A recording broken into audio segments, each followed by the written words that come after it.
What we're doing is essentially imitating nature. Down below lies an ancient creek bed laid down 500,000 years ago. Over time, heavy gold worked its way down the valley sides through alluvial action. Here, we're compressing that time by making the process more efficient. This sluice box uses what are called Hungarian riffles. When set up correctly, the box is tilted at a 15 degrees angle. The lip along the top creates an eddy current, a low-pressure zone below where the gold drops out and collects in the mat, while lighter material washes away. It's like creating artificial bends in a river, places where the water slows or turns turbulent.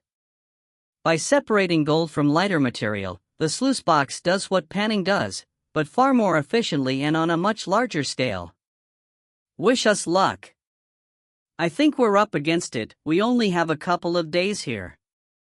Well, there's an old saying, the harder I work, the luckier I get. Meanwhile, upstream, Felicity and the geologists have been prospecting with no success. There's no gold in there, is there?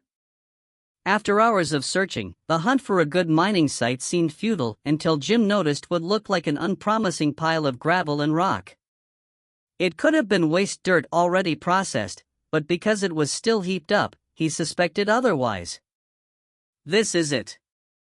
We've got pay dirt. This is likely the bottommost meter that was sitting right on bedrock, the layer that holds all the gold. The previous miners would have scraped it up, intending to process it later, but never did. So this is a pile of pay dirt that was mined but never processed. Why would anyone dig all this out and not check what they had? Sometimes people forget, or they find a better spot and just leave it. This is fantastic news. Instead of us digging down to that layer, someone has already done the work, stripped down near bedrock and piled the richest material on the bank.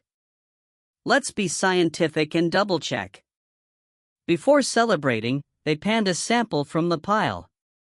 We found some gold. One little nugget. By the end of their second day, the team was back on track. I just really want to get stuck into that dirt pile. I want to go back to Dawson with a little pot of gold. That final connection to the story, to the history, to the original stampeders, that feeling of cashing in what we've taken from the ground.